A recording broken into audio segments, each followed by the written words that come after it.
Well, welcome to the podcast. Thanks. This is Dr. Abby Kramer. Woo-hoo. We've been friends for a long time. Yep. And so in this podcast, I just would like to, go through your story. We're going to be talking a lot about different forms of fatigue, how we both have been fatigued over the years, and hormones, and just everything related to fatigue and hormones.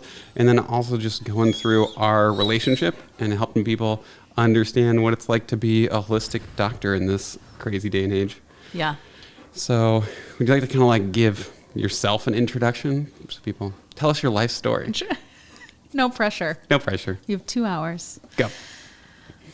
How far back do I go? I guess kind of like the path that led me to what I'm doing now. Yeah. So Albus is standing on the cord. It's amazing. Let's see. So I guess the more journey to health-based stuff probably starts in high school. I was a competitive swimmer. So I kind of got really interested in the sciences and movement. I did extra anatomy courses and physiology, and I just really liked that world, just being more into the physical body and performance and optimizing that stuff. So then in college, I majored in human movement sciences. So did a ton of kinesiology and biomechanics and all that stuff. And I got certified as a personal trainer. And so I did that for a couple years out of school. But I really realized in that I loved helping my clients one-on-one. But I hated the personal training industry. Why? I was like, there's no way I'm doing this for longer than 2 seconds. Hate's a strong word. Okay. I'm dramatic though. That's true. So what I didn't like about it, and I didn't realize, is that being a personal trainer in the typical box, I was in a really nice upscale gym. Okay. So I wasn't doing my own thing. I was in a gym. And it's really a sales job. It's not so much about how great your clients are doing. Are they getting results? Do they feel better? It's you need to upsell more packages. It's just all that sales pressure is really what they care about at the end of the day, is the numbers, right? And how you're making their gym money, not necessarily what you're doing in that hour with a client, right? Right. And so I was I'm not really about this. The options within that space is either you go on your own, and a lot of trainers have super successful businesses and their own facilities or private facilities and all of that, or you climb the ladder in management in a gym. And I knew I didn't want to do that. I really liked working one-on-one with people, let alone a year into it. I was I want to know more. Personal training is super interesting because your clients, they really ask you, they think you know everything. They think you're a doctor. So I'd have clients come in and be my elbow hurts right here when I do this specific motion. And I didn't know enough to really figure that out, right? And so I also realized man, I just want to know a lot more to really be able to help people. I can help them through movement and getting them stronger and all of that. But there's so much more going on, obviously. Right. So I knew I wanted to get another degree and learn more. So I looked into all the different options, traditional medical school. I was looking at PT, OT, physical therapist assistant, chiro, all the different options. And chiro really made the most sense to me, which was funny because I kind of circled back to it.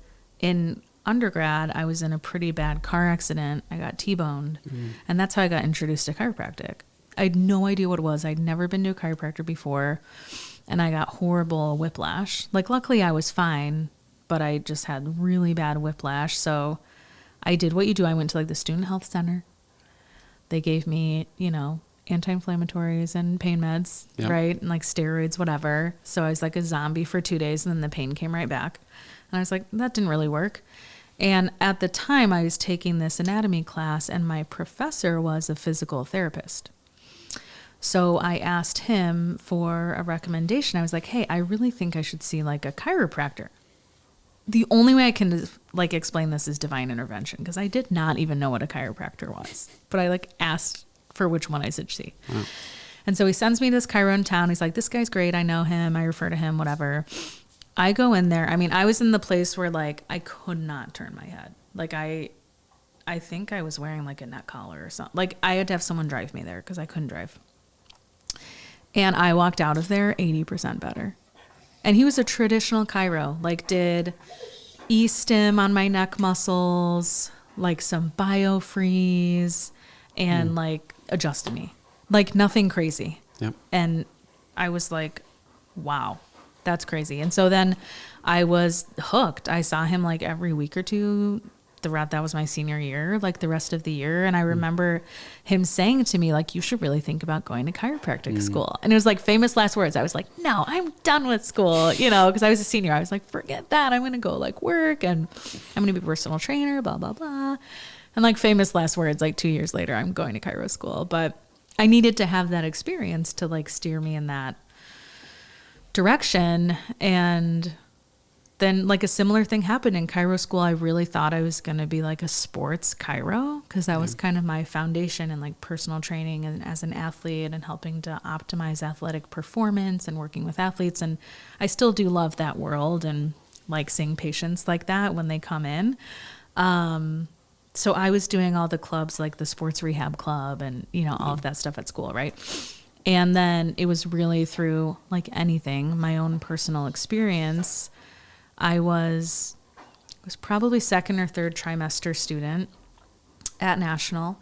I was really into running at the time. I was doing like half marathons and all this stuff, which is insane now that I think about it, like in like second trimester of school.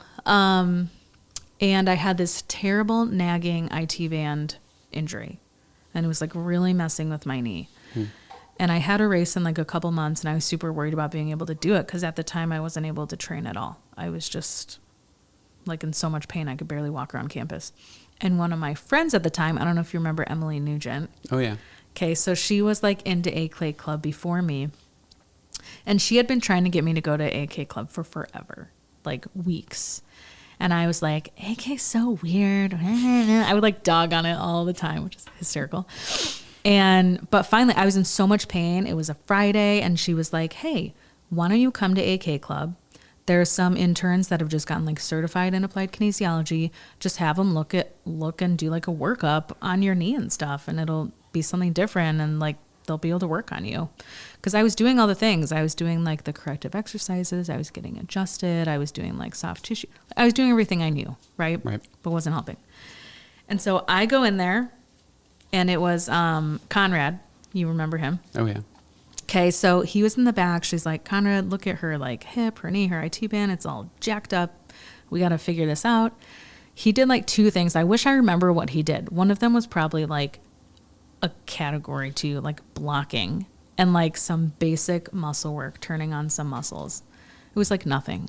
And he's like, okay, go stand up, go walk around.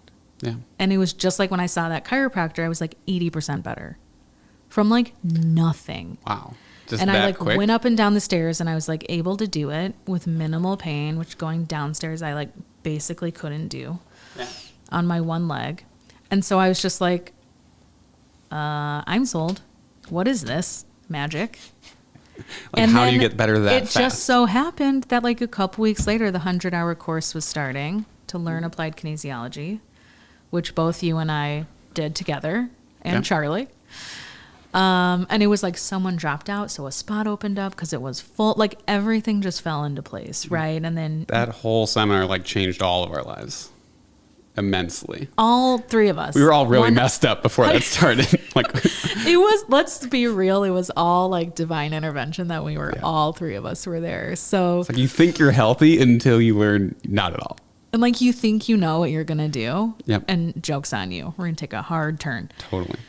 So then, as you know, from there, we were all just off to the races and learned applied kinesiology, but then like all these other modalities and, you know, the rest of my schooling was just really focused on, yes, chiropractic, but like a way more holistic kind of comprehensive approach. Because I learned for myself, I was doing all the chiropractic things, but until we bridged the gap, a lot of my issues were coming from adrenal and hormone imbalances for years. And so until I got on the right diet and nutritional supplement protocol, like that's why none of my adjustments were holding or anything. And the long of the short of it is like 2 months later, I ran a half marathon with no pain and got like a PR.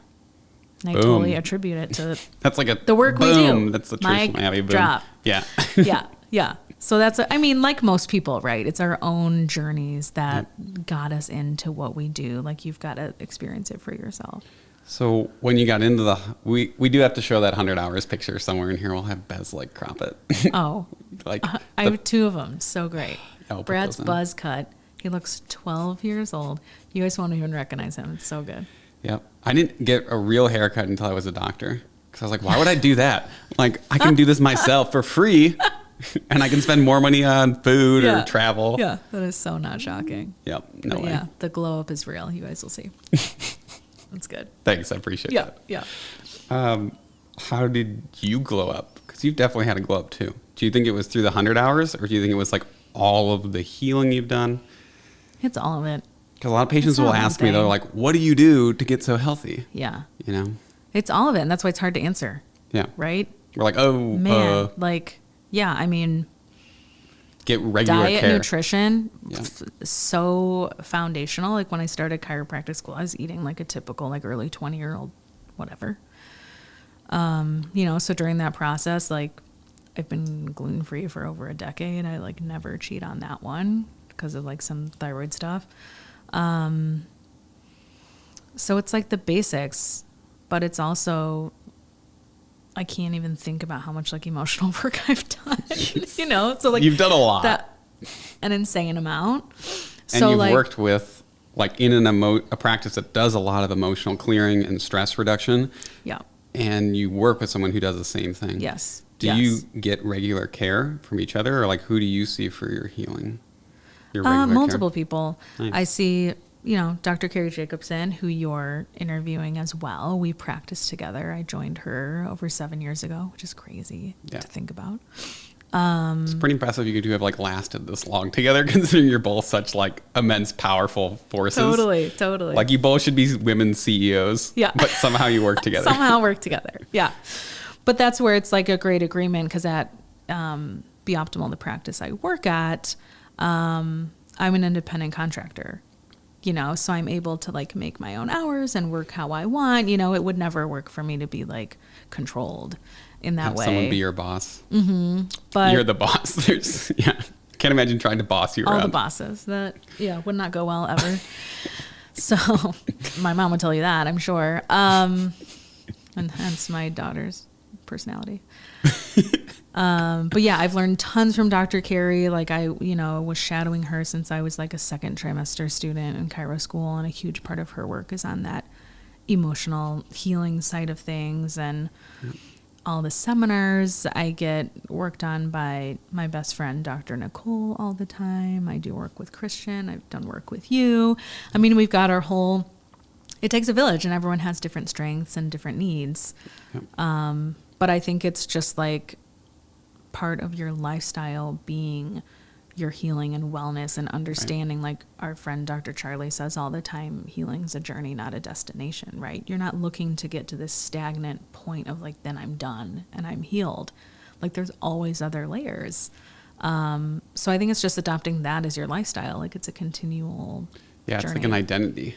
Mm-hmm. At some point you're like, oh, I'm a healthy person doing healthy things, thinking in healthy ways. Yeah. It's just what you do. Yeah. Like it's you like think at some about point it, it's got to switch. Like you switch. Yeah. Like at what point for you, a lot of people like drink their way through their 20s. Yeah. And so like neither of us had tons of friends because they're all out like partying and drinking and doing drugs. And when I moved downtown, I had someone snort cocaine off my table. Like I walked into my room in the main room and there's like a guy snorting coke. I'm like, I've never seen coke in my life before. I'm like, what are you doing? Get out of here. Like, what are you doing? I was like, oh, this is what people are doing. Like, wow. Got it. Yeah. And you don't realize like certain industries, certain career types, they're like doing that stuff. But it's like at some point, those people suffer enough or they get diagnoses or they have kids and they're burnt out and they're tired and their hormones are depleted.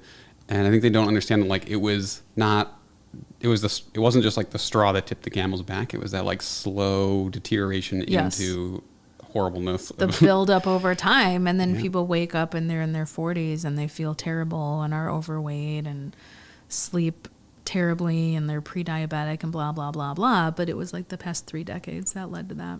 Yeah.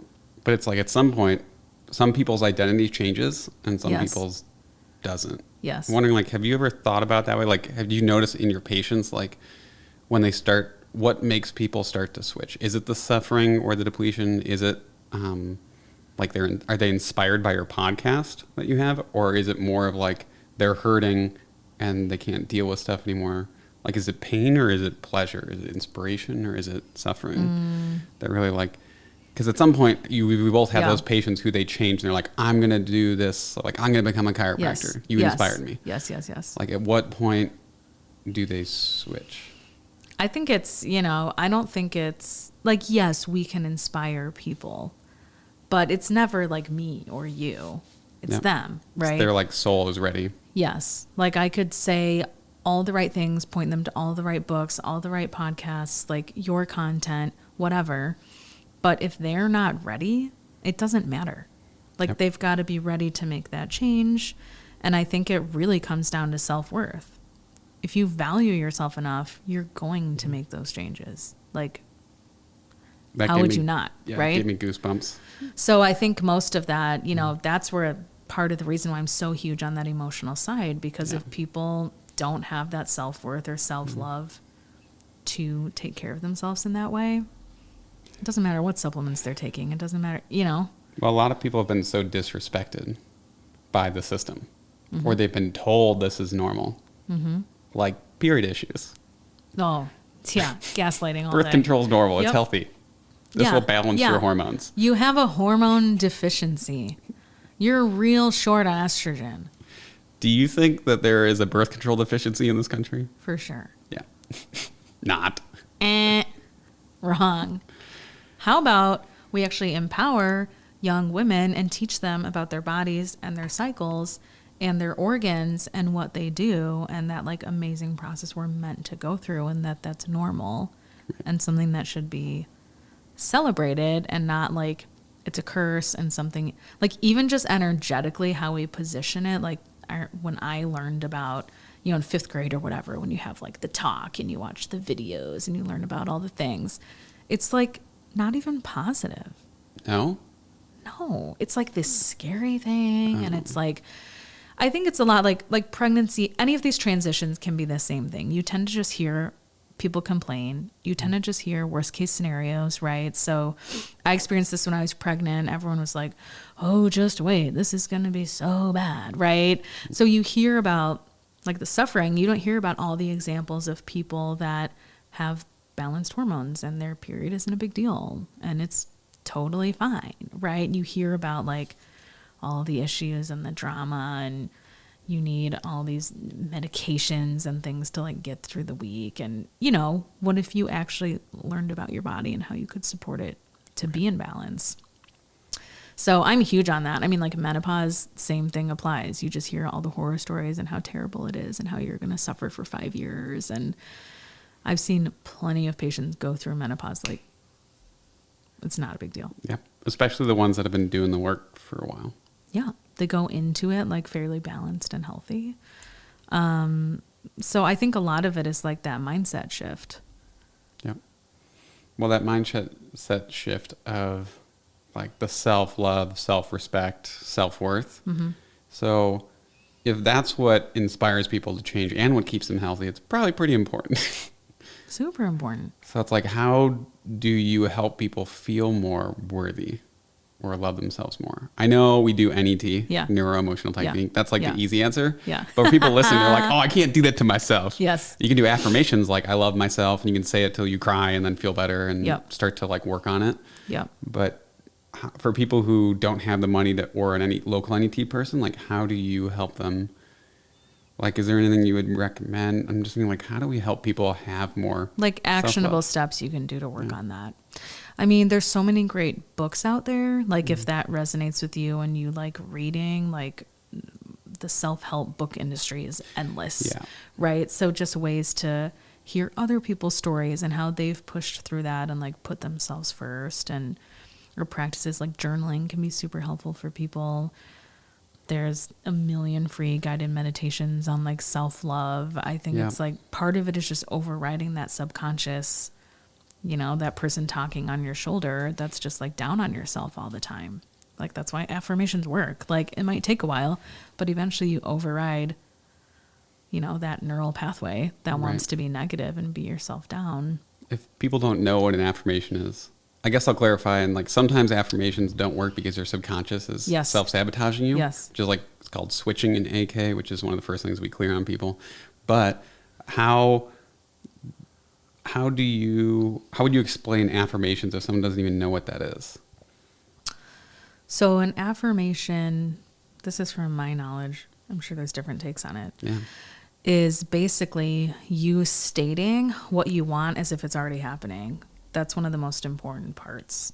So let's say, what's a good example? You want to lose 30 pounds. Yeah. Okay. So your affirmation, let's say you weigh 180 pounds. Your affirmation would be like, I weigh 150 pounds. Like, you are doing the practice of hijacking your subconscious to believe that thing is already true. Because if you already believe it's true and are saying it, more importantly, like seeing it and feeling it, your system eventually believes it's true. This is the whole idea behind like visualization. World elite athletes, they all do this, right? They sit there and visualize themselves like crossing the finish line, first place at the Olympics. And they see it over and over and over and over. And then their subconscious believes it's true, that it's already happened. And then it's that much easier. There's that much less resistance to getting that result. Like, I did that with the Salvation Army clinic. Yep. So it was like it's where Dr. Brad and I both did our internship. Oh my gosh, we could talk about that for days. We got to jump to that next. Oh, we got to go to that next. So anyway, it was this program where a lot of people like myself and Dr. Brad wanted to go there because you had more freedom to like do what you wanted with patients. This sounds bad. Practice the techniques you want to practice. Less regulations, let's put it that way. You had more freedom, less communism. Yeah, you know, totally. Basic American things we want. And so like I wanted to go there. Like, there's an opportunity to do more with nutrition. Like, Standard Process donated a bunch of products we could use with the people. Like, we could just do more of like the holistic stuff we wanted to do, right? But it was like a super competitive program to get into at the time. It was only like a couple students per trimester were able to go. You had to apply and interviews, this whole process. And I was just like, to get what I want out of this last year, like, I need to be there. I'm going to like lose my mind, right?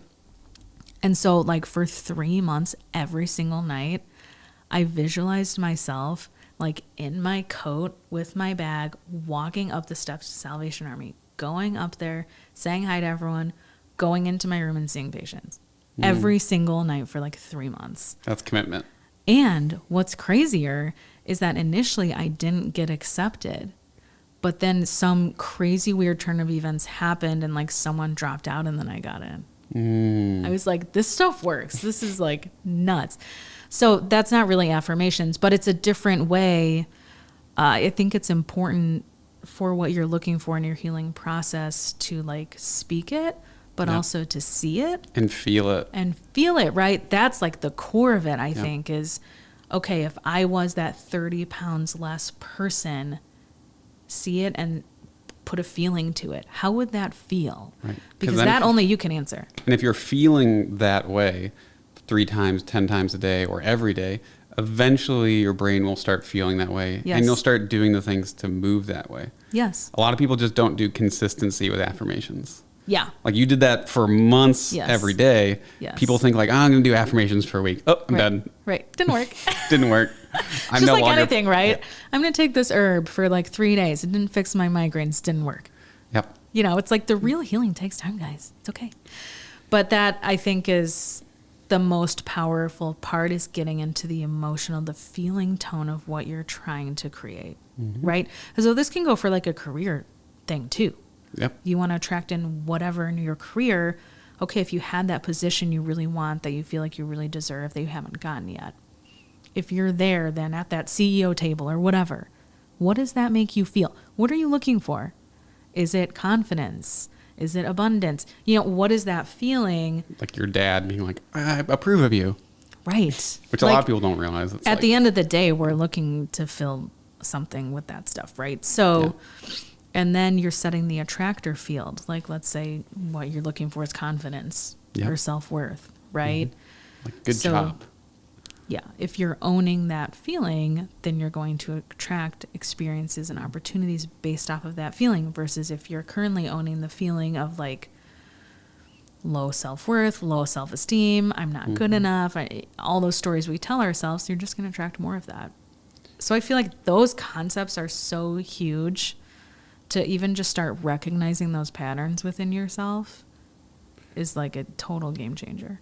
Since you've done so much NET over the years, like, have there been any like big ones for you where you were like trying to save the world, the savior complex, or were you like were you like a wounded healer, or like what were some of the big things you had to work through becoming a doctor? Mm-hmm. Big one to work through, like I would say right before I graduated or like super early on, was the savior complex for sure. Like I have to help everyone, or if, you know, you have a patient that they don't get the help they want, or they get frustrated and whatever, like it's your fault, right? Like you have that responsibility to fix or heal people. I think a lot of young doctors have that, and like students, like you feel like the pressure of, oh my gosh, I have to help everyone. So I definitely did work on that. Bigger stuff I've had to work on with NET is more personal. Like I don't, like I'm relationships, like naturally or a career-minded stuff, person. I don't feel like I'm like super struggle with that, but because you're a Capricorn, yeah, Cancer rising. I was like born to be a workhorse, and I'm like, and Cancer rising is a great healer because you're like soft and caring. Yeah, so it's like, I mean, if anything, I've done work on like not being so hyper career focused, and I can have more balance. Yeah. I had to do a ton of work before becoming a mom.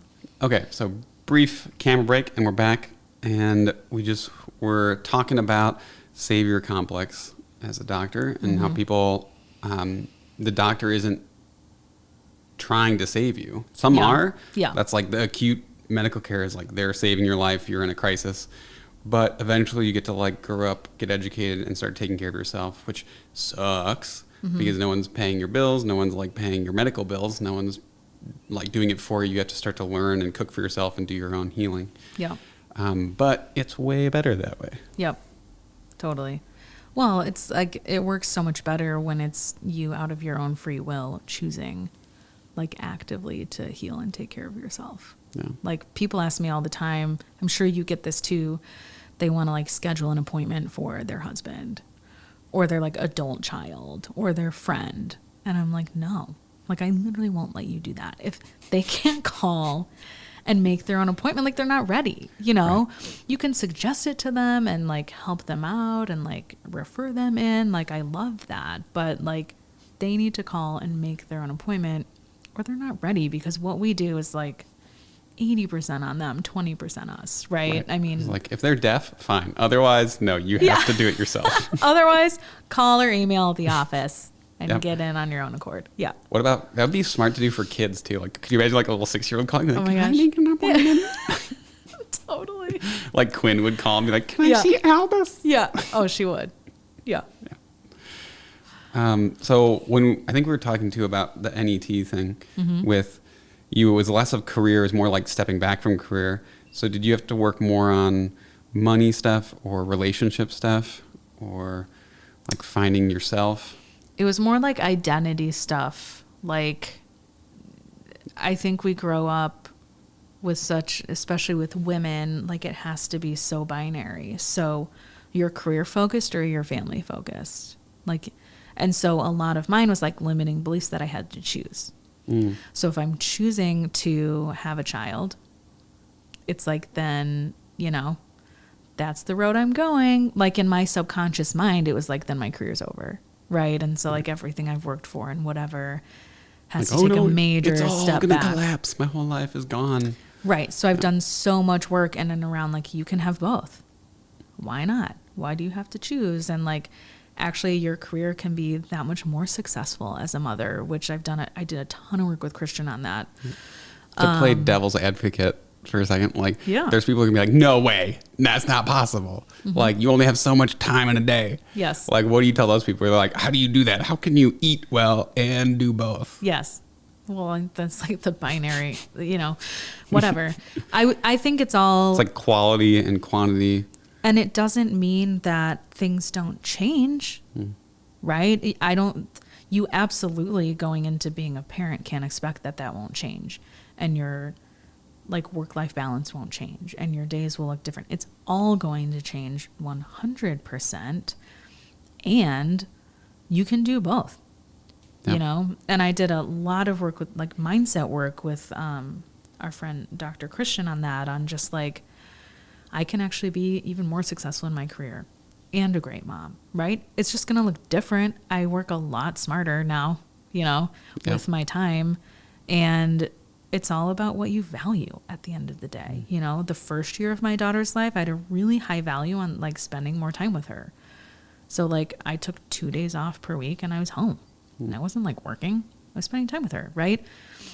A year after she was born, had more free time, my values changed, you know, and then I had time for a little bit more things, but that's definitely been true for me. So that's why I'll advocate for like emotional work all day long, because I called myself out on my BS like a year before I got pregnant and was like, I'm headed down the road of like missing out on the opportunity to have a family if I don't like get over myself.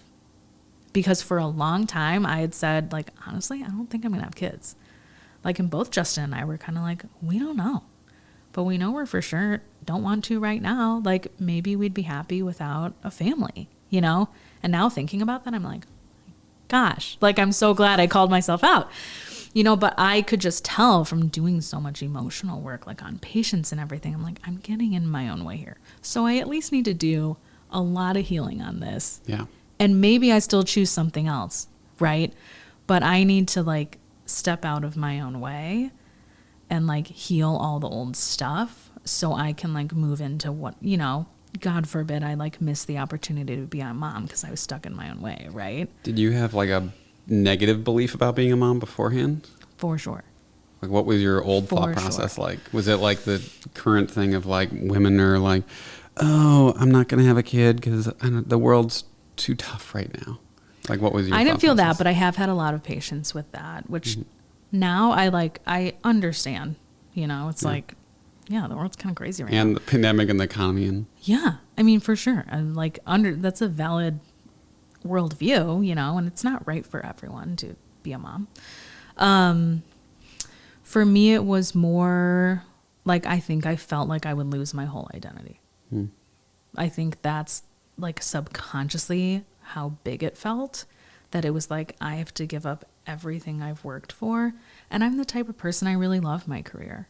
You know, I've had friends who like, they're super impartial to their career. They're like, whatever, it makes me some money, but like, I want nothing more than to be a mom. Like, I never felt that way. You know, I was more like, I love what I do so much. I can't imagine like giving it up. yeah. And I think too, honestly, part of it is what I had seen at that point in time. I feel like the last 2 years has changed a lot. Was a lot of women in our profession. What happens is like they graduate, have a family, and they stop practicing. A lot of them. A lot, right? And so I think there's a lot of limiting beliefs of like, it has to look this way. And if you go down that road, you're kind of like giving that up. Or like once a week you see some patients, and I just like loved what I did so much and was like building a business and a brand and all these things. I was like, I can't imagine not doing that.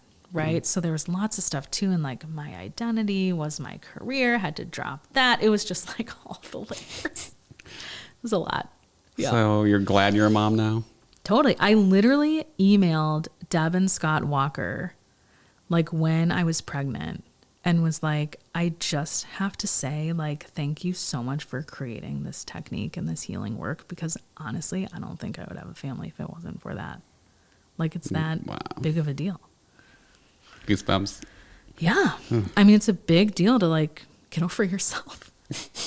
It really is. And like, how do you do that? It takes time. Oh my gosh. I mean, I was probably like, I really had this like awakening that I needed to work on this stuff. And Was it with drugs? no, Yay. no, Okay. I can tell you exactly what it was. Well, you I'm can like, people listen. hear awakening. They're like, ooh, what'd you do? Yeah, mushrooms. Yeah. No. I took a girls' trip to Sedona. This whole story is in an old podcast episode of mine. and we both had just like stuff we wanted to work on. And we went to, have you been to Sedona? Yeah. Okay. Have you been to the Buddhist stupa? Yes. There. That's literally where it happened.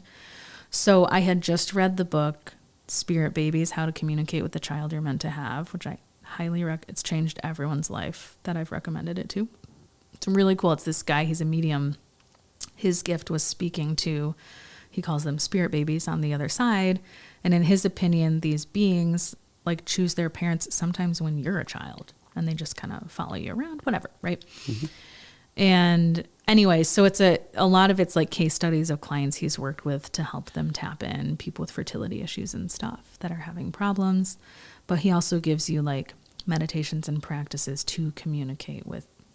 In his view, you can communicate with these beings the most actually before you even conceive, because they're like right there versus like in the physical, whatever. Yeah. So I just read this book, and the friend I was traveling with, like, she called me out on my stuff often and was like, what are you talking about? You're going to have kids. Like, are you nuts? And I was like, I don't know. You know, like everything we've talked about that I'm like poo-poo, it happens. And so we were at the stupa. We both had stuff we were working on. So I was like, okay, I'm like going to address this stuff head on. Like, I practice what I preach. When you've got resistance, obviously healing needs to happen. Right? And so we're at the stupa, just like clearing a bunch of stuff. And like all of a sudden, I can only explain it as to like, I felt Quinn's spirit come into the physical. And I was like, okay, there's a kid here. Ruh-roh. So Thanks. Then, you know, did a bunch of clearing stuff, whatever. I get home from that trip, like drop the bomb on Justin. I was literally like, I was like shaking. I was so nervous because this was so crazy. Of course, during like my Saturn return and whatever. And so I'm like, we need to go to breakfast, like right when I got in from the airport. And I was just like, I need to talk to you. I was like, I want to have a baby. And he was like, what? But I was like, not right now. We can like take some time. I knew I still had a lot of like more stuff to work on. And then I basically spent the next year like healing stuff, optimizing my body, like did a bunch of supplementation. I had like some old hormone stuff I was kind of working through, you know, acupuncture, like all the things. So the bottom line is like we've been saying, healing takes time, right? It's not like you decide you want to heal something and like the next day it's done. It's all those layers of like physical and emotional. Yeah. I think some religions have that belief too. It's almost like the child like is in like their spirits like waiting. Yes. It's like they booked a flight, but they're just not waiting sure when they're going to come on in. Yeah. That book's really cool. I highly recommend it. They've got he has a beautiful chapter on miscarriage and loss and just like his like more spiritual perspective on that. That's helped a lot of my patients. And he has a really good chapter on abortion and just his like the view from the other side on that, you know, when that happens. So it's a really good read. Yeah. I mean, healing past abortions is huge. Oh, huge. Yeah. Yeah. A lot of people don't think of that. Like when they're filling out our paperwork in their forms, they don't really view abortion as a trauma. Mm-hmm. But I bet it is. It's big T trauma for most people. Yeah. Even if it was, you know, the right thing for you at the time, it's still traumatic. Absolutely. Yeah. And if it's not traumatic, that could be a problem too. Yeah, for sure. Like there's something going on. Yeah. I mean, I've had patients who have come in who have been in denial about trauma and things like that. Yeah. And that can be tricky. Yeah. Like people who are like, well, it wasn't as bad as what happened to my friend. You know, there's a lot of that. And that's where I can't remember. I saw a video or a podcast or something with like a therapist, and she talks about like there's big T trauma and little T trauma, and they're both trauma. I mean, you and I know on a subconscious level, you can be like, your 3-year-old brain can see not getting the toy you want at Target as traumatic. Yeah. I had a mini T trauma where like my parents told me they were going to give me hot chocolate on this winter day, and I was like all excited to come and get hot chocolate, and then they didn't. And I was like, they're liars. I hate liars. And I have a tattoo that says like truth. 'Cause I'm like, they lied to me. My parents were being yes. Like, I'm like, that's like The hot chocolate. Yeah, I was like, I had a pretty good childhood, That's I guess. the worst thing that happened to you. Like, sure, there was divorce, sure, I had a concussion, but I was like, oh, no. The hot chocolate. Yeah, my chocolate. Totally.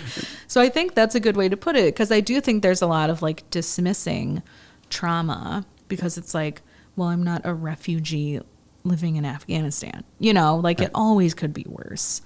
But what matters is how your subconscious perceives the event. Right. Like that's what drives the bus. Yeah. It's like whatever you do as a parent, your kids are going to be traumatized. Yeah. Like they'll For sure. perceive trauma, or they'll Yes. have trauma, or they'll fall down, or they'll bump their elbow, or Yes. something is going to happen. Yes. Does that ever like, did that wig you out for a while when you have like a newborn? Do you start to be like getting the overprotective, try to... Yeah. I was more Not crazy about it in like the newborn little kid phase, because Probably natural. it's like when you know too much, like, you know, you'd get like mad and like yell or something. And then I'd be like, oh my gosh, now I'm going to have to do NET. Because I can just see the NECs forming moment by moment. Wow. Now I can shut that off now. Now Yeah. I'm like, she's fine. Like, she's great. Yep, we'll get her healing. But when in she's the older. newborn Like, phase, I was like, always like, oh my God. I'm like clearing stuff. Now I'm like, she's fine. yep, I think that's true of probably everybody's first child. Yeah, like, because everything is like a first and everything is new. And then, like, when you know what we know, right? If she had like a red bump on her arm, I'd be like, oh my God, it's an eczema there. It's like candida. You know, you like go down the rabbit hole. What food is she reacting I'm like, to? she like scratched her arm. Better do an elimination diet. Yeah, 100%. Better go everything free.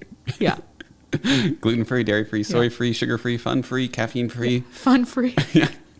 On the fun free No, cleanse. fun dip free. Yeah. Oh, I used to love fun dip. It's just pure sugar. Oh, it's dipping sugar in sugar. Yeah, that's I a good don't know. question. How do we survive a childhood in America of, like, Howie Cohn does it the best. You know, when he's doing his thing, he'll do his, like, skit, and he'll talk Yeah. about how he just was eating, like, Skittles and Lucky Yes. Charms and, Yes. like, all of the sugar-based It's crazy. foods. If you, Especially when we were growing up. I feel like Yep. 80s, 90s was like prime. it was my microwave dinners, and then all the Oh. processed food and all Oh. the sugared food. Everything High processed. fructose corn syrup. People didn't know what that was. Oh. Like multiple sodas a day. No one thought about it. Think about the stuff that was in our vending machines in like high school, like Yep. early 2000s. We're wondering why, like, everybody's getting cancer now in their 30s I and 40s. never drank water. Did you ever drink water? Like in high school? No. Why would you No do one that? even had water I go to the bottles. water fountain. They weren't even a thing. No. Now kids actually have water bottles. It's weird. I know. I was like, why do they all have water bottles? I know. At preschool, they're like, make sure you got your water bottle. I'm like, what? I don't think I drank water till I was 20. Yep. I do see some kids now with, like, water anxiety. They're, like, over drinking it because they're like, I got to get my 4 glasses in. Right. It's like, but now I need more salt. Can't win. Can't win. Oh, well, Minerals. it's much better than sodas at school. We used to drink soda. I had 2 sodas a day minimum. I'd crush Powerades. Powerade. Oh, yeah, that's Oh, like the yeah. good sugar. That's the good I think it's stuff. healthy. Yes. And Oh, like yeah. Gatorade. And Oh, yeah. so you were Powerade over It's Gatorade? water. It's just water. With benefits. Powerade all the way. Blue. Vitamin water. I'm probably still detoxing it on my liver. I never even went vitamin water. Powerade all the way. Yeah, vitamin water is new. Powerade. Did you have, like, a favorite soda? Like High C or... In undergrad, I was on a real Diet Coke kick for a while. Ooh, diet. Gross. Get this. Gross. This is before I knew anything, guys. Don't judge me. Too late. No, kidding. Oh my God. This is when I had... So the other part of my healing journey is I had chronic migraines for years, like 4 a week. Wow. A It's week long? really bad. No, like 4 migraines a week. Oh. Like every other day-ish. Yikes. And this was up until I was in chiro school. And so, yeah, I was slamming Diet Cokes like that was helping me. But it would get rid of my headache. That's the conundrum you're in. So, like, if I felt a migraine coming on, I'd pop Excedrin migraine, have a Diet Coke, gone. Would never go full blown. I tried, like, 4 different medications for migraines. None of them worked. They made me feel like a zombie. It was, like, terrible. I was, like, half asleep all the time. So I was like, forget that. I'll do my Diet Coke and Excedrin. Yep. And it actually works. I'm like, I mean, I was a college kid. Are you kidding? My diet, everything was wrong. And I figured out when I was in the prerequisite program for chiropractic school, I asked one of my professors, like, hey, is there anything that can work for migraines? Because I was honestly really concerned about like making it through chiro school. If I was having all these migraines, like, how is that even going to work? And he suggested that I try feverfew, Mediherb, feverfew, nothing fancy. Took it every single day, never had a migraine again. Was it the liquid? No, like a tablet. Cool. It's no big deal. Nice. Couple a day. And so then going into chiro school, like I took it every day because it's like a preventative. And then eventually, once I got into AK and all that and did like NET around it and my diet was completely different and whatever, I weaned off the feverfew. So that was at the 100 hours, the old ugly Brad moment, young Abby moment. Ugly Brad? Yeah, somewhere in there. It was after we learned NET, so that was in the mix. So then I did a bunch of NET on like the migraines. And at that point I had like gone gluten-free, like cleaned up all that stuff. So I think it really, I mean, my experience with migraines, it's always all three. It's like, you got to do diet changes. You got to do emotional stuff, you know. Were you on birth control too when you were in the migraines? Oh yeah, of course. So I wanted to circle back to the birth control. My body was like, I don't even know what was happening. There's a lot going on. That's the typical stuff. That's a shiitake storm right there. Yeah. Like, it's just all kinds of foobar. All foobar. Like most of the kids in our generation. And then they get in their 20s and they get burned out. But what role does birth control play? For like people who are on birth control, why is it bad? Like, we like to talk crap about it, but why is birth control not ideal? Because it can help people with migraines. It can help people with regulating their cycle. It can help people with acne. Sure. But what are the downsides? Well, I mean, the downsides are, first of all, the whole problem is a lot of doctors still do this, but especially when we were growing up, birth control was the cure-all, right? So I first went on it because in high school I had debilitating cramps. So I don't even have words, right? So go on the pill, it'll fix it. Great. Okay. How long do I stay on it? Basically forever. There's no problem. There's no risks. Okay. So like most of my friends from the time we were like 15, 16, we were on the pill. And then it's like, well, just stay on it. You want to prevent pregnancy. It's helping you feel better, whatever. But it's not taking the deeper look approach of like, if birth control helps your issue, like you've got an imbalance, and just like layering on synthetic hormones on top of that isn't actually fixing anything. It's like a lot of things in medicine, it's a Band-Aid, right? It's just covering up your symptom. And like the other problem, which so many women don't understand, if you're on the pill and you have a bleed, that's not a period. It's a breakthrough bleed because you stop the hormones for 7 days every month. But birth control basically tricks your body. You have higher hormone levels, so essentially thinks you're pregnant. And it's like, that's not really great. Like, I think I was on the pill for 12 years, like with never stopping. I mean, like, that's not normal. Like, we like shut down that whole system for like a decade plus. And then you decide you want to get pregnant. You're just supposed to go off of it and your body just gets it. And now we're seeing so much like unexplained fertility issues, huge rises in female cancers. Like, of course, this was never studied properly. That shouldn't be a surprise to anyone listening to this podcast. So it's like, we don't really know the long-term repercussions of doing that. I think we're seeing it play out. Like, I've had so many friends struggle with getting pregnant at an age when they really shouldn't. Like, plus there's like the stroke and cardiovascular risk. There's all these risks. There's people have crazy amount of like UTIs and yeast infections that are on the pill, tons of like bloating, weight gain, mood issues. There's studies that show that you're literally attracted to different men when you're on the pill. So a lot of women, when they go off, like they'll get divorced. That's crazy. Yeah. People don't know, like it tricks your body into thinking you're pregnant so that you're attracted to a more feminine man when you're on the pill because you're looking for a husband or a father type. Right. But that changes your scent, what you're attracted to as well. Like it changes the hormones and the pheromones that you're attracted to.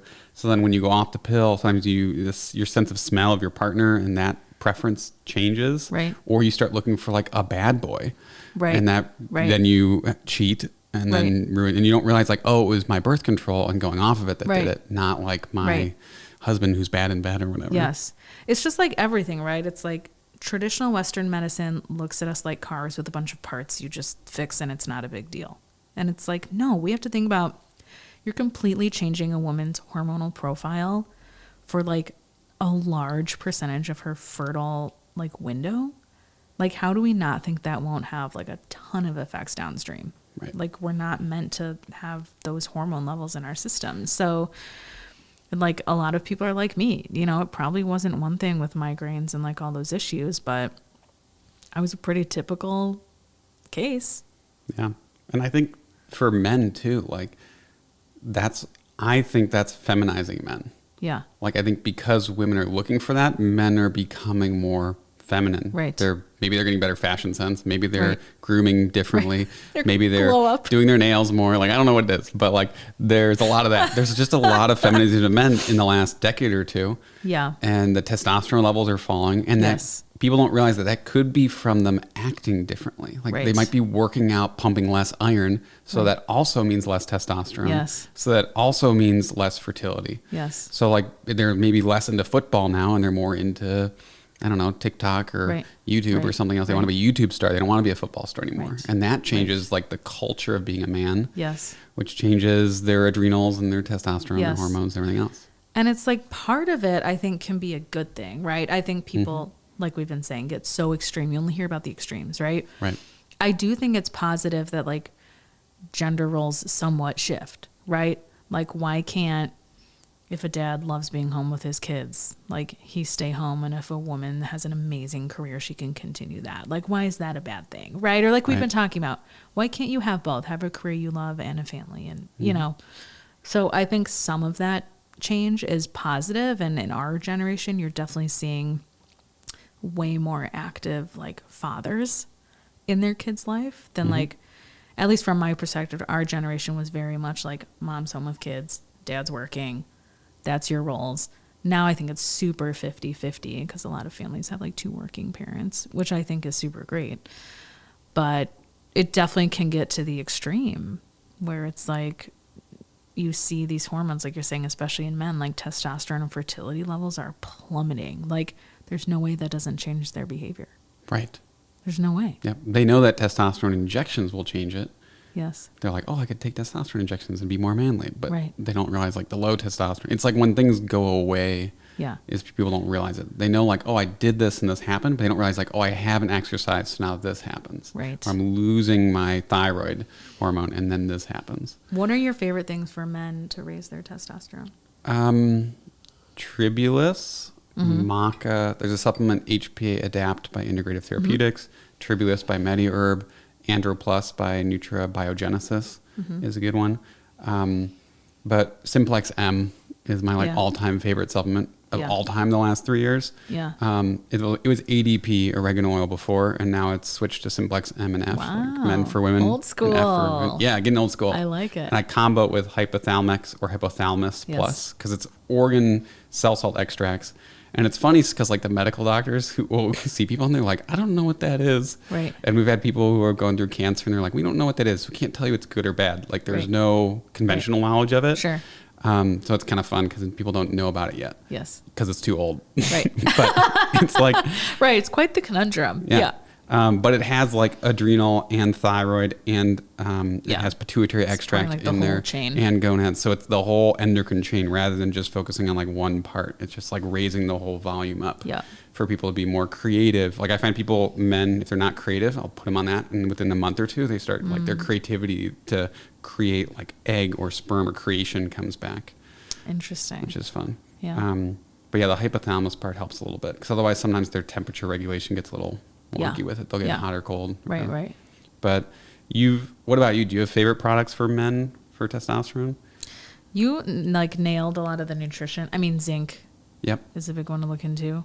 Oysters. Just pumpkin crush seeds. A bunch of oysters. Yeah. But then there's the lifestyle stuff like lifting weights, cold plunging or cold showers. Oh yeah.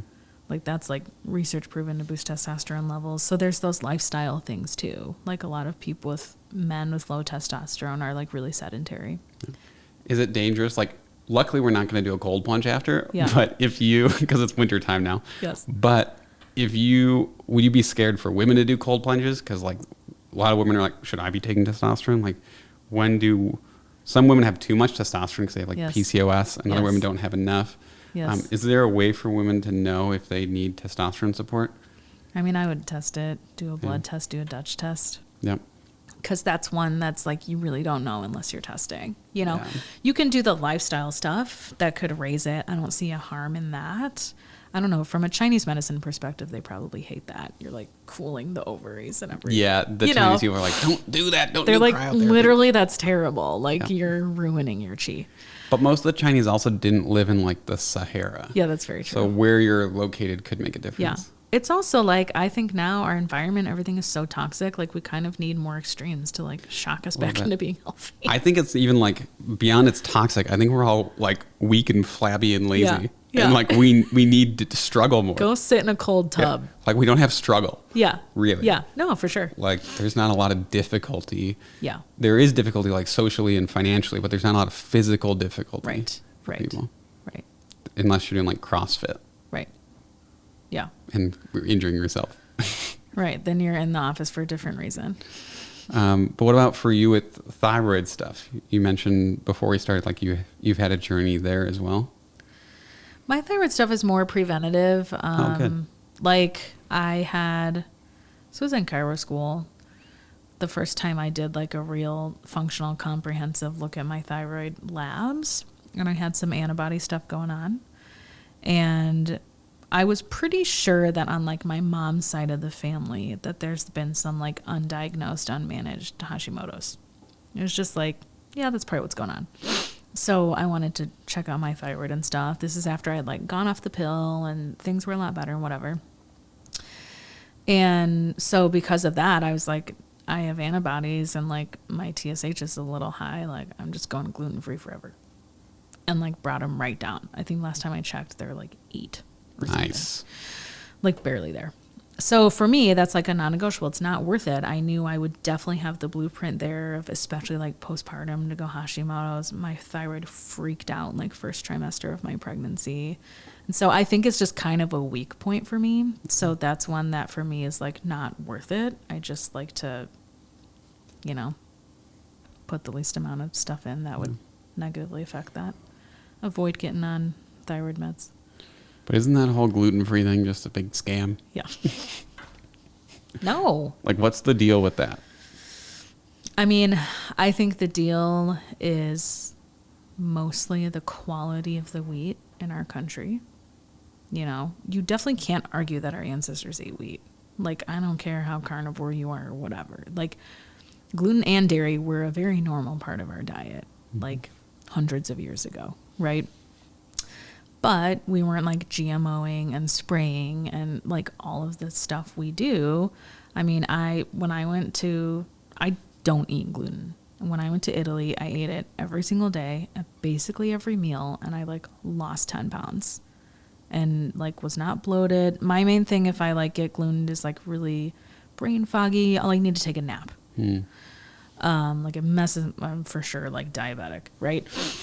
And so Like it's a diabetic coma? not good for me. Yeah. Oh my God. Gluten and corn. When I did a CGM, corn legit makes me diabetic.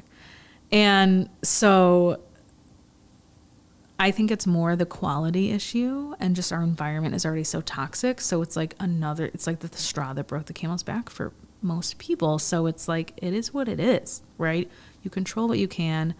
I think no matter what, gluten is inflammatory. I don't care if you're allergic or not. You're adding extra fuel to the fire. So it's like, how good do you want to feel? I mean, that's the conversation I have with most of my patients. Can some people live a healthier balance, like maybe 80-20 and like stay feeling pretty good? Sure. You know, not everyone is allergic to gluten. That's definitely not true. But if you listen to people like Dr. Tom O'Brien and, you know, it's like, it's a very compelling argument that it's basically poison for our brains, like Grain Brain, like all those books are really eye-opening. And so for me, just with my history and kind of like genetic blueprint, it's not worth it, right? Yep. I do think you can do it. I have some patients that they like import the flour from Italy and make their own sourdough and like it muscle tests fine on them, right? So it's like, how hardcore do you want to be? Like, how much do you love bread? Like, I just don't care anymore. Right. So But I think for certain people, it's worth it. Like the research on gluten is like the inflammatory markers are in your system for 12 plus weeks from like one serving. So I see a lot of patients that are like, I've gone gluten-free for a week or two. I didn't feel any different. I didn't see an improvement in my migraines or whatever it was. And my conversation with them is usually like, you've got to do it for at least 3 months, if not 6. Like you need to be that dedicated to really see, because it can just take a long time for that inflammation to really come out. And that's hard for some people. You know, there's a very emotional connection with like gluten. It's really weird. I think it like hijacks people's brain. I don't know. Well, I think they found the gluten does stimulate some dopamine reward centers. It has to. Similar dairy casein does it too. Yes, it has to, because people are like, you'd think you're asking them to chop their leg off. Yep. I've had patients come in and they're like, I will do anything, but I will not stop gluten. Yes. I'm like, everyone okay. has their thing, right? Yeah. Like I'm kind of like that with coffee, right? Like everyone has their thing. But the end of the day is usually they just don't feel bad enough yet to make the change. Yep. You know, like they'll deal with being bloated here and there or whatever. It's worth it for them to have their like drug, if you will. I didn't stop coffee till it was giving me headaches and an existential dread. Like 12 hours later, I'd be like, there's no point to life. Yeah. What is life? You're like, okay, Brad. All right. I'm like, okay, If I'm gonna think like the world stinks from coffee, then like I should probably not. And now you have like horrible symptoms if you it's worse. have it, right? I know. I'm trying to like get healthier so I can have it again. Like, but I think honestly, that's a motivator. I had lead poisoning and I didn't really get angry like ever in my life very much. Yes. And I think after the lead poisoning, I just numbed the anger. Right. And so like the last 2 months, even like there's been more anger in my life. I'm like, this is great. Wow. Like, yeah. You're definitely more fiery. Yeah. I'm like, good. Let's get it. So like, it's like the coming out. eclipses came in and you were just like, I'm in to win it. This liver is moving now. Yes. Like my chi is flowing. It's good. And we're going to get angry when it's appropriate. Yes. And people better be cautious. Yes. Which is fun. It's good. I'm like, oh, this is nice. Yeah. Trigger to heal. Trigger to heal. It's the new tagline. Yeah. Abby Kramer did it today. We're going to make sure it's like a white beater. No, not a white, it's wife beater. That's such a bad term. You're going to get canceled now. Yeah. That's something that isn't cancelable yet. The shirt is still called a wife beater. Like it should, by all means, be called like a white undershirt. It's actually mind blowing that that's still a thing. Yeah, how has that not been canceled yet? Yeah. Maybe now. This will start it. No, this will start it, But a white V-neck undershirt, wife beater. What about for women? They'll need like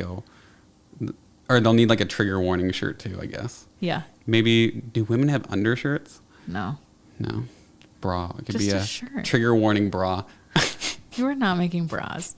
I'm stopping you right there. T-shirts Sport bra? and a hat. Maybe a sports bra for like working out. Trigger warning. Just no. Okay. Sure.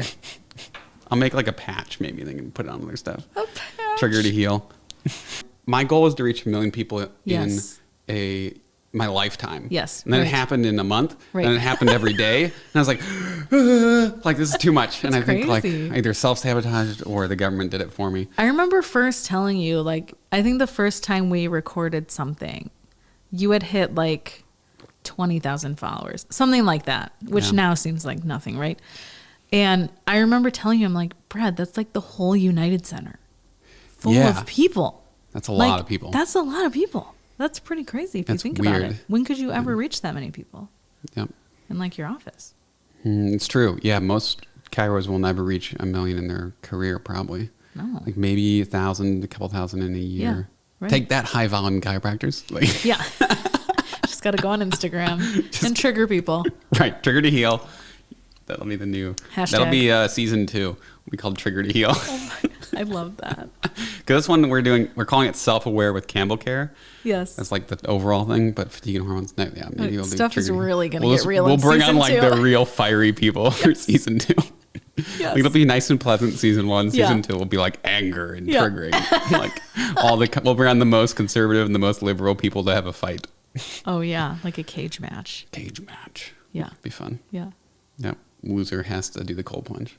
Yeah, for sure. For like 10 minutes. Yeah, we did 10 minutes. We didn't realize you weren't supposed to do more than 3 to 5. I can't believe you did 10 minutes. Yeah. Well, live and learn. It actually Your gets easier. testosterone now, that's why you're like crazy. Could be. Yeah. Your testosterone's like 3,000. Well, it's like the C-band, cold, burning, achy, numb. So after 2 minutes, Yes. it gets easier after 1, much easier after 2, and at 3, it gets kind of nice because everything goes numb about 3 minutes Right, in. you just can't feel it. And after 5, it starts to feel better the longer you're in there. Right. Which is weird. Right. You're You like, think wow. it'd get harder and harder. Yeah. That makes sense because I've done like probably not that cold, but like at spas or whatever, they'll have like a hot plunge and a cold plunge, and it is like you get used to it. Yeah. Okay. Just thinking about that, I'm like, ugh. We're gonna have to do that again. It's warm right now. It is warm. We'll I do got that. out of it It'll be today. a nice day. Yeah. What about CBD? Is it a drug? Is it weed? Is it damaging? Is it healing? Is it? Can you overdose? Like, what's your take on CBD? My take on CBD is the hard thing is people just get really confused by like all the nomenclature and terms, right? Which is completely understandable. I was too. It's a very confusing world.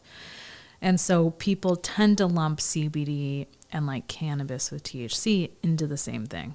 Yeah. They're like, what is THC? Tetrahydra, cannabinol? Are they cannibalizing who? Like, what's going on? Right. And so, you know, the conversation with CBD, I mean, the cannabis plant has unbelievable healing properties, right? It's been used for thousands and thousands of years. It's only really the last 100 that it's been blacklisted. And if you look up that story, it's wild. Basically by a bunch of like propaganda and for like big pharma and big business to like get ahead, they decided, oh, let's create this story that this plant is terrible and make it a class 1 drug to put people in jail. Like it's like a movie, the story behind it. So there's that whole piece. But a lot of people's negative connotation is from like THC, marijuana, weed, pot, that whole world of things.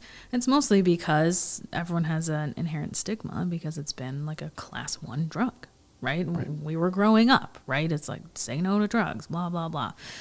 Meanwhile, there's this huge history of thousands of years of like amazing healing. Like the plant was our medicine forever, right? So, but CBD is just taking the healing benefits without the THC. Ideally, though, I say that with caution because a lot of products are contaminated with THC. So you need to be really careful, especially if you get like drug testing or whatever for your work. Got it. Okay. I think there was a study, it's like over 50%. The FDA did a study on CBD products, which should have non-detectable or no THC in them, ideally to be on the shelf. Like over 50% of them tested hot for THC. What? It's bad. Over 50? Yes, it's a dumpster fire. That should be like... I love that term. Me too. It's like, it should be a 60 minutes It's thing. perfect. Yeah. Like people are getting high and they don't realize it. Yes. So And like something- people have, with all the best intentions, right? They have arthritis, they have headaches, they have inflammation, they can't sleep well. They think they're doing a great thing by taking this herb, you know, to help. And then they get drug tested and lose their job. And they were taking a CBD product that should have been safe. So it's important for people to understand it's a completely unregulated industry. So it's just, you kind of have to assume a product's bad until you've like vetted the brand. And they need to have total transparency. Like they do the testing to make sure there's no THC. They do the testing to make sure there's not microbials, pesticides, heavy metals, molds. Like the hemp plant is a remedial crop, which is amazing, has a super high affinity for heavy metals. So they'll actually use it to heal the soil. Oh. So cool. Could like bind up all the junk. Yes, which is unbelievable. And if you're taking a product and they're not using organic practices and doing a good job, you're probably getting a huge dose of heavy metals with your CBD, right? So you just have to be a really conscious consumer. But CBD in and of itself is just a plant compound that has all of these benefits. It's incredibly anti-inflammatory. It helps regulate cortisol rhythm and like sleep-wake cycles. It's really helpful for people with sleep. It can be an awesome help support for anxiety, depression, mental health. So, you know, there's a reason why it's getting so popular because so many people are being helped by it. There's just a lot of bad information out there and a lot of bad products. So it gets a bad rap because it's lumped in with cannabis, and like the recreational cannabis industry is a completely different ballgame. but using CBD like therapeutically to support your overall health and wellness is awesome. I've used it for years with patients. Excellent. And your preferred one now is the Fringe brand? Because I know you were telling me like the oil soluble versus water soluble, and I've tried the oil soluble and I didn't feel anything. And then I tried Fringe, give me some samples of, and it just like mixes in a little glass of water like this, dissolves, doesn't have much of a taste of anything. It tastes kind of nice. Yeah. But it's not much of a taste, not like, ugh, gross. Yeah. But you just drink it. And I had a caffeine withdrawal headache that day. It was pretty gnarly. And I think it took like And I remember I was like, 3. Brad, I sent you Fringe. Yeah. Go find it. It's at your office. Yep. I took it and I was like, wow, this actually helped. Like I was able to sleep. I remember you took a video because it's funny. You're like, Abby, what are you sending me? I'm putting this white powder in my water. I'm drinking it. Like, good thing I trust you. And just do it. Just take it. Just trust me. I'm like, this could kill me. Yeah. But it didn't. It was great. Yeah. You made it through. I made it through. It was like the first thing that helped besides ibuprofen. Like I've done chiropractic, I've done acupuncture, I've done herbal medicine and like all the other things. And like nothing would fix probably like the liver withdrawal headache until CBD, which was nuts. Yeah. I mean, it's nature's anti-inflammatory, really. So, you know, you can tell patients, like if you are helped by Advil or ibuprofen for your headaches, your joint pain, your whatever, like CBD will most likely help you. It's just a matter of finding a form that's like absorbable and like the dosing that works for you, but it acts on the same pathways as NSAIDs. Yeah. So it's pretty cool. Nice. Why is it so expensive though? CBD. I mean, it's really not that expensive if you compare it to like taking 4 ibuprofen, but it's a quality thing, right? So you can find affordable CBD at like the gas station. Right. But I mean, a lot of the products are even mislabeled. So if you go search like CBD on Amazon right now, a bunch of things will come up. You'll see a lot of bottles that say like ridiculous stuff, like 2 million milligrams of hemp oil. What? Hemp oil means there's no CBD in that bottle. It literally might as well be olive oil. They're just like extracting out the oil and they're selling it as CBD. Like it's so bad. Yes. So it, like anything, right? You get what you pay for. People ask me like, why is Megaspore Biotics so expensive? It's like, cause it's the best product on the market. Like it costs more to make a good product. Yeah. And it started being to be copied now a lot too. Yes. The good thing is as stuff gets more popular, like prices usually also come down. So, you know, right now you've got all the terrible products that are cheap, you know, under $50 for a bottle, whatever. You can just assume something's garbage if it's $30 in CBD, because to do all the testing to make sure it's safe costs money. A lot of money. People don't realize it can be tens, hundreds of thousands of dollars. And like Fringe, we got ahead of that. We do everything that the FDA is going to require when it's federally legal, and that's eventually coming. So they're estimating that like 80 to 90% of the products on the market will just disappear overnight when that happens, because they're not doing any of the testing. And frankly, they can't afford to if they're like, you know, charging $30 for a bottle, right? So it's super important to have a transparent company, and that's what I was really impressed with that by Fringe, their dedication to quality, but also their dedication to making a product that's super effective. So that like water soluble delivery system, it's like 4 to 5 times better absorbed. So it's like, if people were like, I'd like to try it, like what are some of the things they would notice, or why would they want to take it? Yeah. So CBD, like we know the tip of the iceberg right now on what it can do. So just remember that, right? We keep our messaging very simple at Fringe, that we focus on pain, sleep, and stress. Easy. Right? So chronic pain, headaches, back pain, arthritis, whatever, problems falling asleep, staying asleep, and like stress and anxiety. Now, can CBD help modulate your immune system? Absolutely. Or help with arthritis. Can it help hormonal balance? Absolutely. Right? We're just getting into those fields, and, you know, those areas are a little bit more complex and complicated. But there's receptors for the endocannabinoid system in every single organ in the body, which is wild. Like we should have learned about the system in school for sure. It's a whole system. But pain, sleep, and stress are the biggies. You know, if you have any form of chronic pain, if you have problems sleeping, if you have anxiety and stress. I've had a lot of patients able to get off of or not go on anxiety medication by supplementing CBD. I've had patients that can throw their sleeping pills in the garbage after taking CBD. Patients get off pain medication.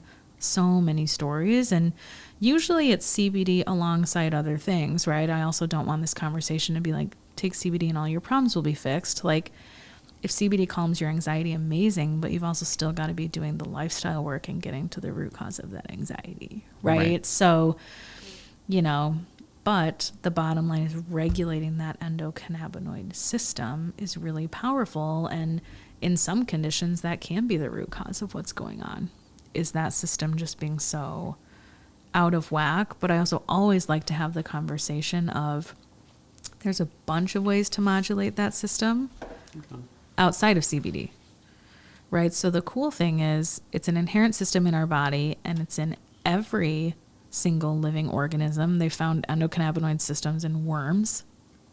Wow. I know. And so it's like a system within us, right? We create our own cannabinoids on demand when we do things like exercise, eat good food, get a massage. Like, physical touch boosts that system naturally. Being in nature gives that system a major boost. Basically, all those things you think of that make us feel good, the endocannabinoid system is being boosted or being worked on. So it's like, you don't have to buy the expensive CBD if that doesn't work for you. Prioritize time in nature, time with family, body work, movement, exercise, eating good food, all of those things. Breath work is another one, meditation. All of those things naturally boost the system without having to take an external product. So it's more about that, you know. Let's bring it back and talk about your adrenal crash story in school. Yep. Baby Brad. Yeah, I was just going way too hard, as I like to do sometimes. Right, shocker. Like to pretend like I'm not, but then I am. And was just overdoing studying and overdoing seminars and overdoing traveling to see my girlfriend at the time for a couple years. And then I had another long distance girlfriend, and then another one, and now I'm here. And but basically, I just was traveling and learning and studying way too much. Yeah. And doing way too much, and then doing Salvi and acupuncture school and body practice. But when I went to Salvation Army in the last year, so I basically like worked super hard for 3 years straight, and then burnt out when I got to Salvi. Yes. And at Salvi, I felt a lot like Albus was whining. I was like, this is great, but I'm just wiped. Yeah. So I remember you were like dead. Yeah, it was not great. Even in the mornings at the great. beginning, and I would come in and be like, I need to get work done. Right. Help me, Abby. I was like, God, Totally. help me. Lots of treatments. Yeah. And I loved the patients who came in who would call you this, like, they're like, Abby's the best. Like that one patient called you Brian Urlacher from the Bears. She's like, Urlacher, she just slams me. Like, she's the best adjuster. Well, because they had, so you guys get the picture, like the Salvation Army where we did our internship was like a drug and alcohol rehabilitation center. Come here, Alvin. So a lot of them were these dudes that were like, they looked like like NFL football players. They'd be like 6'7". These are the people I was adjusting. It was hilarious. Let's see if we can feed him. Come on up. He wants some water. There you go. Yeah. Out of his fancy glass. Yep. I'll put it over here. If you just put it down, would he just drink out of it? No, he wants the walk. Okay. So all these people at Salvation Army, Yes. they're going through like drug and alcohol rehab and detoxing and coming off the streets, a lot of them. Yes. And they were big, tough guys. A lot of my patients had been stabbed multiple times. Oh, yeah. Like You see crazy stuff there. You see crazy stuff, real hard stories. It really puts North Shore Chicago life in perspective. Yes. That's part of why I wanted to go there, because I knew you would see such different things. I'm like, I know I'm going to be treating people in the Chicago suburbs like forever. Like, that would be a cool experience. Right. Yeah, it definitely gives you an idea of like how to help people who don't have the income to be helped, or how to help people with lifestyle change or food changes. Or like one patient lost a bunch of weight because he went on, he called it the white diet. And he just cut out all the sugar and white potatoes and white rice and starchy bread. He really's got to go. Once he gets going, he doesn't stop. Microphone. I know. He's like, everyone needs to hear this right now. Come here. I have an Come here, announcement. Albie. Come here. He's got an announcement. what do we do, Albus, for adrenal fatigue? So what did you do? Slept. I just slept. I slept it off. It was the cure. If you have the time, I highly recommend it. I was like, what's the Rumpelstiltskin or something where you just sleep? Yeah. Well, I remember muscle testing it, and it was like, you need this amount of hours of sleep, and it was like 1 million. It was over 12. I think it was like 14 plus. And I was sleeping 9 or 10 hours at night, and then I would work from 7 to noon, go home, and I would sleep from like 1 to 5 or 6, wake up, eat dinner, do a little bit for a few hours, and then go to sleep again. Right. And it took a good, at least a solid month of like the 3-hour naps or more in the afternoon. Right. And it worked. I just felt good when I slept a lot. Yeah. And some people, I think, need to take caffeine breaks for fatigue, for their thyroid and their adrenals. A lot of people don't know caffeine will lower the effectiveness of your thyroid hormone pill by 30%. Wow. So like the caffeine is a big impact on your hormonal system. It helps, but it can harm it if you're overdoing it and doing it for too long. And so like, I think lessening caffeine helped me. I wasn't doing a lot, but I was doing some to get by. So I cut that out. I just slept off the fatigue. Yeah. Let my body heal itself. I slept in the sun a lot, actually. So like I was in the 40-second You're story. like a lizard. Yeah. I would just sleep and sweat. I was like a sauna, basically. It was like summertime. I was just sleeping and sweating out like the toxins. And I was just sleeping and sweating my way back to health. And it was great. Like it's a cheap, easy way to do it. From today, you can sleep and sweat your way. Sleep and sweat back to health. That's another T-shirt. Yeah, sleep and sweat your way back to health. But you know what? That's a really good point, because like if you're just burned out, I feel like a lot of people are pushing past that with caffeine, with just like overstimulation, like ignoring everything in your body was telling you just needed to rest. Yeah. And you're just like pushing through it, right? Yeah. So like sometimes it's more simple. You know, we all want like the magic pill, the cool new trend, the whatever. But like if you're tired, like how about you just like, I give that advice to patients all the time. I'm like, if you don't want to do that afternoon workout because you're so tired you can't keep your eyes open, go take a nap. Saved my life. Like that Pilates, like doesn't matter. Like, right. I know. Go catch up on your rest, you know? So many people are like, why am I not losing weight? I'm working out 6 days a week. I'm like, it's because you're working out 6-7 days a week. Like that's 100%. The problem. Yes. Or how much are you resting? Like, yes. We created this thing called like the self-care check-in that no one does because it's annoying. It's like a journal. Right. Like no one's going to journal, but it's helpful because it gives people an idea of like how healthy are you? Where are you at on a daily basis of like the basics? Yes. So if you get 10 or more, like that's great. If you get under 10, not so good. And every time you do alcohol or drugs, or caffeine, negative. It gives you a minus. Yes. Every time you like eat something good or exercise or get some like 10 hugs, you get a +1. Yes. So it's just like back to the basics. So many people are focusing on like the best nootropic or the newest biohack, 100%. Which is great. Like red light therapy is great. Saunas are great. Floating's great. Cold plunging is great. But sometimes you need to just sweat and sleep your way back to health. Well, I tell patients all the time, like with new patients, Abby. I'm sure you have this conversation a lot too, that like we need to, like, I'm not going to start you on 5 supplements if you're not sleeping, right? Or you're not eating like a relatively clean diet. Like, you can't out-hack that. You've got to start.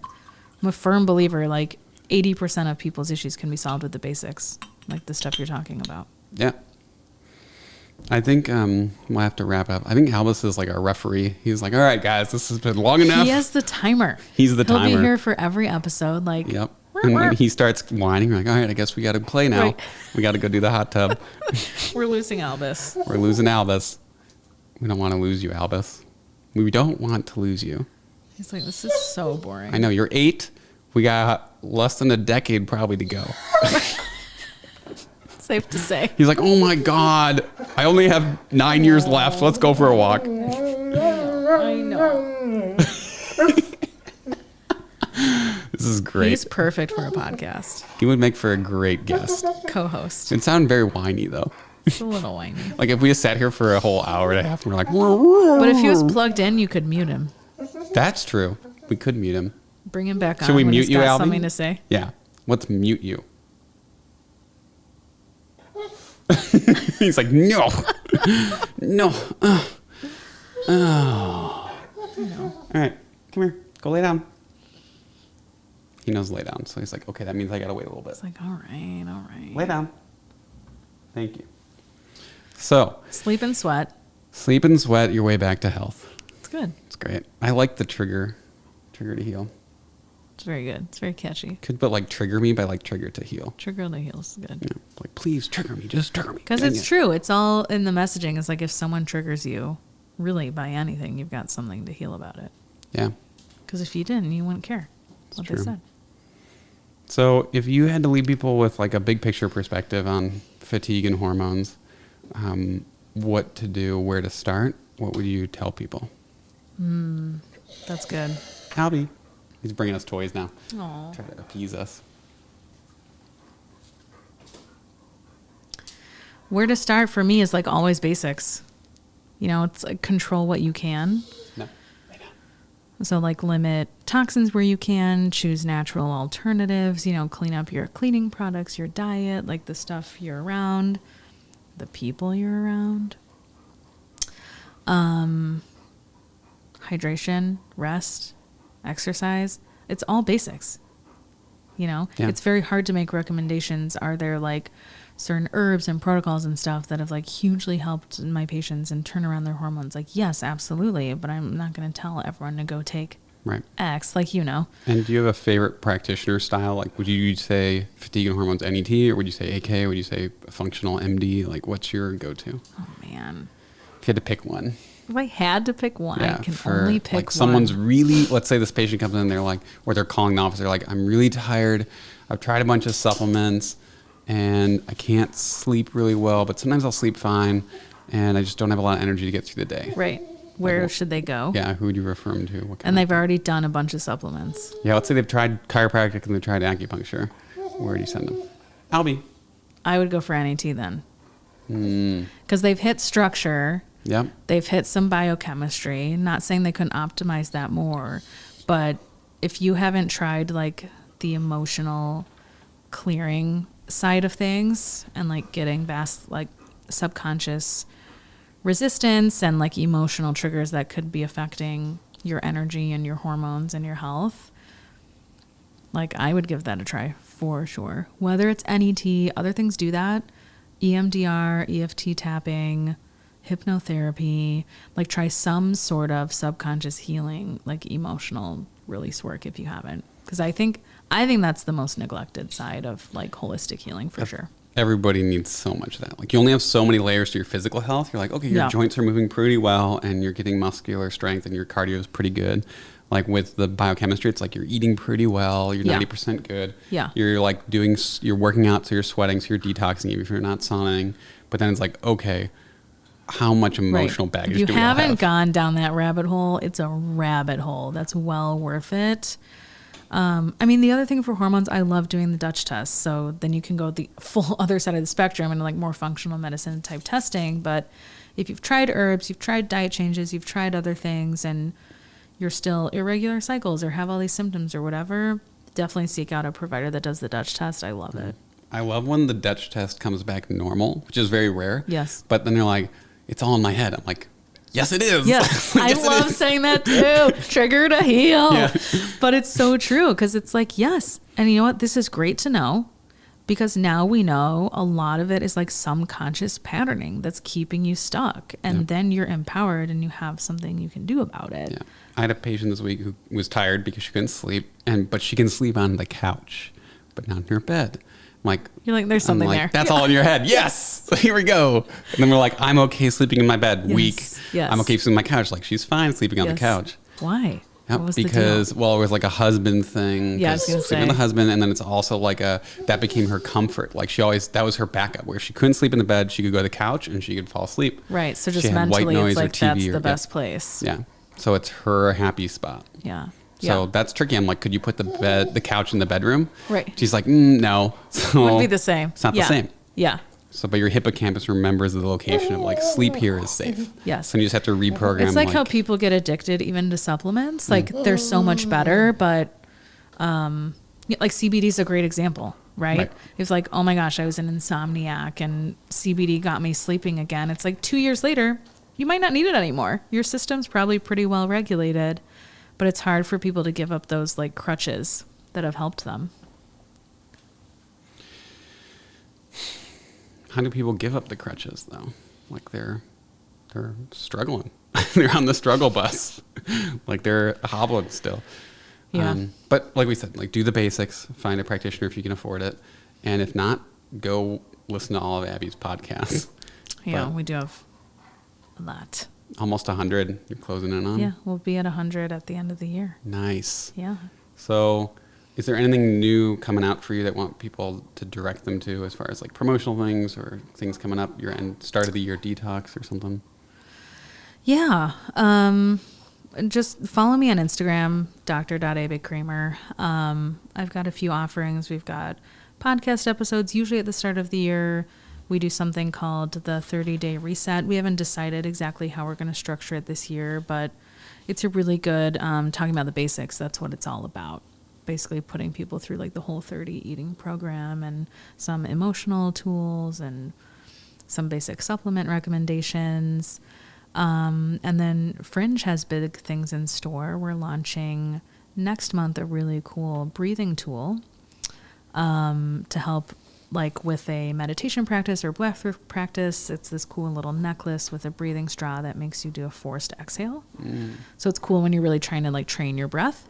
And we're going into red light units in the new year, which will be very exciting. Nice. So, new cool products coming out to help the people in the next few months. Love it. Well, we'll have to do some more Instagram lives or podcasts to talk about all that good stuff. Yeah, we will, especially with red light because it's really fun. We're in like final stages of like product development right now, so I can't ruin the surprise, but it'll be good. Great. So check out dr.abbykramer on Instagram, and we'll put that in the show notes as well. So Nice. Thanks for coming on. Thanks for having me. Let's go chill in the tub. Let's go trigger to heal. Let's go trigger to heal in the hot tub. Yeah. Amazing.